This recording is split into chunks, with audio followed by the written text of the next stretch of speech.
Well, it's personal between me and you, and I'm going to do you some serious harm, you big stiff idiot. The Untouchable True School Sports Empire proudly presents something the boxing game's been missing. Hey, what's going on? It's your boy BT, and I came here to talk some boxing with the thousands of True School Sports subscribers. Now, make sure you guys hit that like button. Definitely take the time to subscribe, and that'll be greatly appreciated. Now, I wanted to talk a little bit about that Munguia Rosado fight last night, now that I've had some time to process it and talk about the aftermath of it all. First of all, let me just say hats off to both fighters. Like, hats off to both fighters. It was a great night of boxing. I enjoyed seeing the maturation of Munguia in this fight. I enjoyed Rosado always coming to fight and being right there to the very end. You know, he's a true warrior of the sport. And I'm going to tell you this. I don't care if he got 14 losses. When Gabe Rosado decides to hang up the gloves from the sport of boxing, it'll be a sad day for the sport of boxing, because he really is a gem in this sport, you know? And also, I wanted to give credit to Sinisa Estrada, who I thought did a great job in the commentating last night for DAZN and Golden Boy and whatnot. But listen, as far as the fight, it was really good, man. It was a lot of momentum shifts in this fight. You know, Munguia got up to a pretty good start. You know, I would say he set a pretty good pace. And I love what I'm seeing from Munguia. Like, under the tutelage and under the watchful eye of Eric Morales, I love what I'm seeing, because I don't think he's the same fighter he was when he was training with Robert Alcazar. I think he's matured a lot. I think he's become a much more patient, much more aggressively cerebral fighter, if that makes sense. He's thinking in there, but he's doing it in an aggressive fashion that's his own unique way. With the way he's throwing these punches, with the way he's putting these combinations together, you know, he'll start from the body, finish with the head, start from the head, finish with the body. You know, he's throwing some beautiful combinations, and I thought he set a pretty good pace in the first 3 to 4 rounds. Rosado took some time to get started. Gabe Rosado, I thought, you know, he had the right game plan. He was trying to allow Munguia to set that very fast, frenetic pace, and then he was going to try to use his experience from previous fights to try to drown him in the latter rounds. And I was saying, if you were on the live, I was saying during the live that I truthfully believe that if Gabe Rosado could get to the 8th round, past that 7th or 8th round, he'd have a great chance to win the fight. And, you know, there were some times where Rosado would hit with Munguia with a straight right hand, a big left hook. He went to the body a lot. He went to the body a lot early in the fight, and it didn't. It hurt. It actually did phase Munguia, and it did hurt him. But I just think there were too few body shots. I felt like Gabe Rosado should have threw more shots to the body. He should have found the way to get in there and work a little bit more. But, you know, I'm not in there, so it's easy for me to say on the outside looking in what it's like. I thought he fought a good fight. He got really rugged with Munguia. He was probably the first guy that I've ever seen in the boxing ring physically, like I'm talking about physically and mentally, stand up to Munguia. Like, he didn't allow Munguia to be the bully. He was right there to fight all night. He was right there, you know, he was talking shit to him in the clinch. He was pushing him off of him, saying, "Get off me." And you can see there were spots in this fight where Munguia looked visibly frustrated. But credit to Munguia. Munguia, he may have bent, but he didn't break. And he still showed. I mean, the best part about this fight was that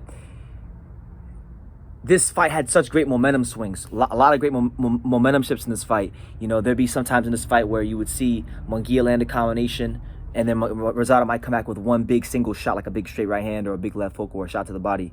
Then there were some times where Rosado would land a 2 or 3 punch combination, and then not too long after, like maybe within a 5-second span, not too long after that, you got Munguia throwing 5, 6, 7 punch combinations, and half of them are landing, you know? So the momentum shifts in this fight is what made the fight so special. And then on top of that, I love this fight because, like I said, Munguia is, when we talk about the best offensive fighters in boxing, the most exciting offensive fighters in boxing, Munguia got to be in the top 5. He got to be in the top 5, you know? But, like, the fight started off with Munguia being the offensive fighter.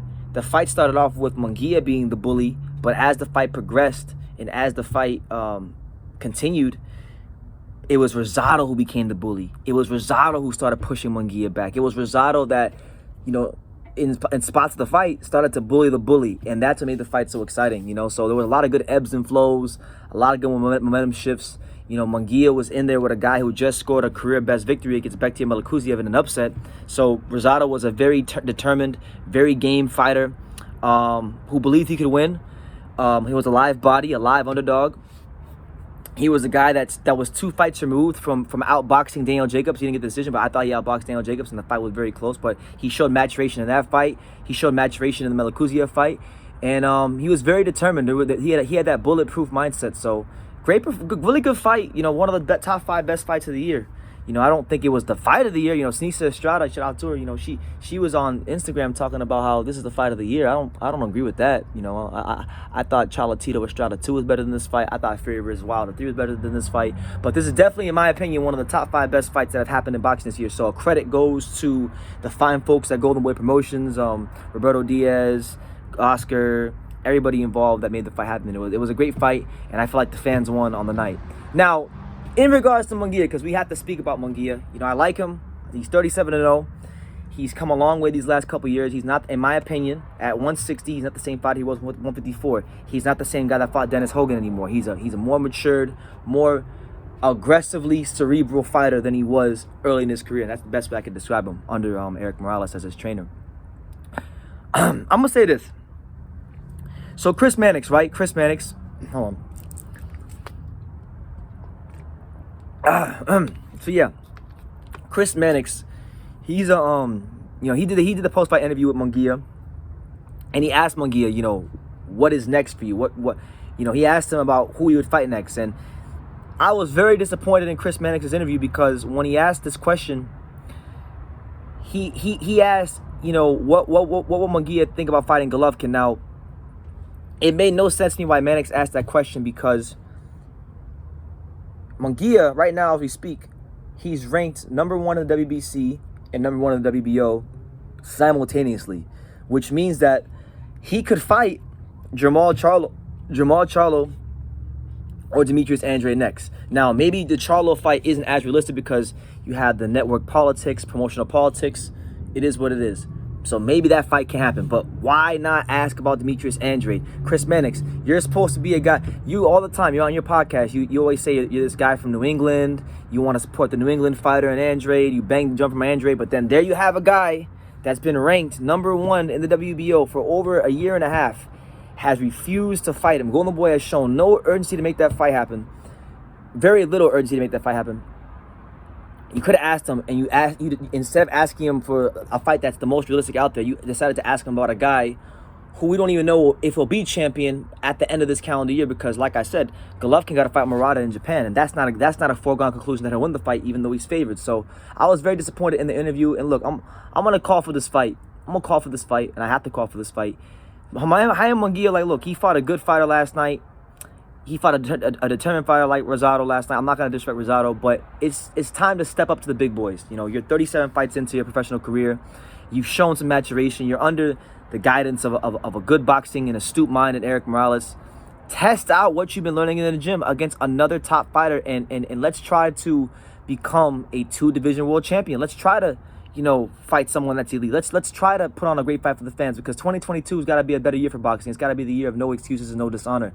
And if you can't run around, and neither can your promotional company, you guys can't run around saying you're this big bad fighter, you're this, that, and the third, and you've been ranked number 1. He's been ranked. Check. Go on the WBO website and check because on the WBO website they have this feature where you can actually go back and see where guys were ranked during certain months, during certain years. It's a very beautiful feature. Shout out to the WBO website. He's literally been ranked number 1 in the WBO since like January of last year, maybe even a little bit before that. So he has to really, in my opinion, there is no other fight out there for him. I know people are going to talk about Canelo and Golovkin and all these other fights, but the guy, I know Andrew has to fight and beat quickly, so that's not even a foregone conclusion. But if he takes care of business, like he's expected to, I don't see why this fight can happen because I feel like Munguia has really matured. He's not the same Munguia that fought Dennis Hogan. He's physically strong. He throws great combinations. He's a guy that I believe will make Boo Boo Andrade have to fight.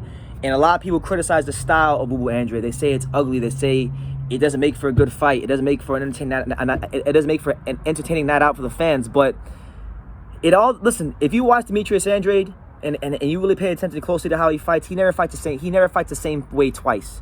Every fight is different. You could have fights like the Luke Keeler fight where he sits down and is explosive on his punches, or you could have fights like the Vanes Martirosyan fight where he wins it with just a jab. He is a very versatile fighter, and he truthfully is one of these fighters that takes what the opponents give him. So if Munguia is of high enough quality, he will make Andrade have to fight, and he will make Andrade have to not do the normal Andrade fight.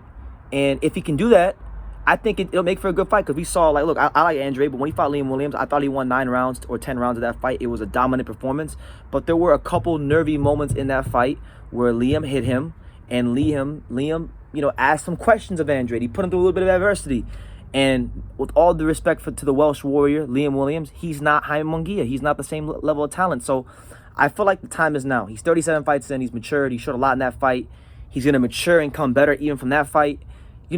If Boo Boo Andrade isn't that good, if Boo Boo Andrade is a hype job, if Boo Boo Andrade is a nobody, put him in there with a somebody. I think we can all agree that Jaime Munguia is a somebody. Everybody says he's fought nobody, right? Well, Jaime Munguia is a somebody, and he's ranked #1 for the WBO title, and he has been for quite some time. And I don't think there's any excuse for him not to fight Andrade. I mean, think about where we're at in boxing right now. I want you to think about just the fact that I had to come out and say this. It kind of shows you where we're at in boxing right now. Normally, when a guy is #1, they can't stop themselves from fighting for a world title. But when it comes to Andrade, it's been in reverse. He has to call out contenders, and he's the champion. And that's not how it works. If you look at the whole history of boxing, think about Rocky. Think about the great Rocky movies when Clubber Lang, when Mr. T, when he played the character Clubber Lang in Rocky. Think about when he had to go to the press conference in Rocky, and he said, "I'm #1." Which means I'm the best, and you don't want to fight me, you're ducking me. But now it's like, it's in reverse. Like, imagine if Rocky came out again, and Rocky Balboa had to call out Clubber Lang. It wouldn't look right?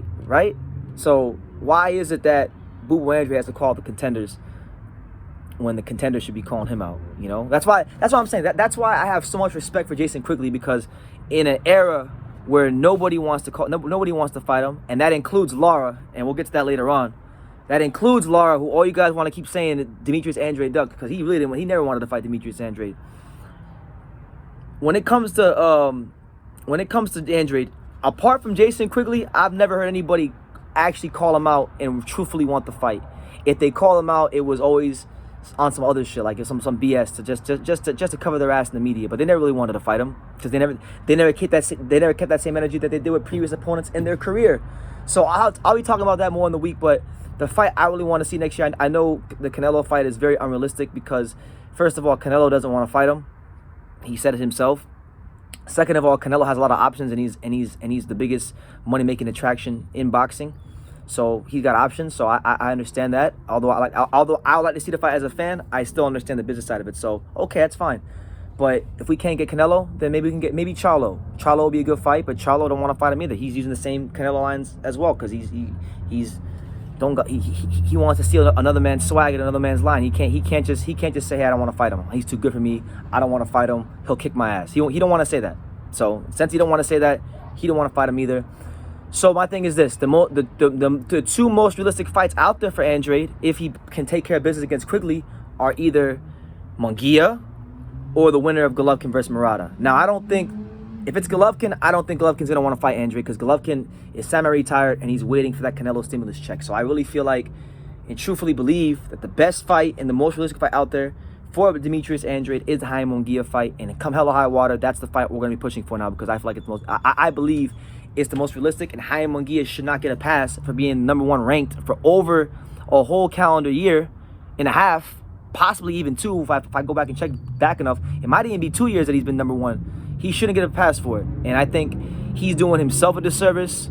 Golden Boy Promotions is doing their fighter a disservice, and boxing in general is being done a big disservice by not allowing this fight to happen, because you got a top prime Mexican fighter who's great, who's must-see TV every time he steps in that ring, in Jaime Munguia, against a guy like Demetrius Andrade, who, in terms of skills, in terms of as far as being a difficult fighter to beat, he's one of the most difficult fighters beat in boxing. And if Jaime Munguia can beat him and get him on his resume, I feel like that will look great on his resume. Beating a guy who was a two-division undefeated world champion, U.S. Olympian, who barely loses rounds, that would be a big feather in his cap. And then he could use that to parlay a Canelo fight. And right, a lot of these Canelo fans and a lot of people hate Demetrius Andrade. They say he's boring and he sucks, right? So think about how loved Jaime Munguia will be in the boxing community if he rids boxing of a guy that's as boring and not good as Demetrius Andrade. So I'm gonna leave it at that. You guys can let me know what you think. I want to see this fight next year. Credit to Jaime Munguia. God bless him and Gabe Rosado for giving the fans and the whole boxing community and the boxing world a great fight. They really left it all in the ring, and I really do appreciate the work they put in last night. And yeah, same thing goes for Rosado as well. You know, a true warrior of the sport. And if that's his last fight, let me just say that I'm gonna truthfully miss him. And he's really someone that's, for as long as career has been going on, has been a breath of fresh air to this sport that I love oh so much. So yeah, God bless them. God bless everybody out there. And like I say in every single one of these videos, you can love me or you can hate me, but I'm just a kid from Daniel. So until next time, take care. Williams or something? Yeah, it is. He was calling your son on Twitter. It's really kind of funny because they made Munguia the #1. Yeah, they did. I don't see Munguia wanting the fight. They do not want the fight because he can have the fight. And I understand why. Yeah. So they're going to step out and be the #1. So why be a #1 if you don't want to fight for the title? Yeah, why even fight it, period, if you don't want to fight for the title? What's the point? Exactly. You know, so when you're #1, most #1s demand a shot at the title. Yeah. This was not saying nothing. Nah, he just wants to be a businessman, pretty much. Munguia. Well, that only carries him so far, so long. Absolutely.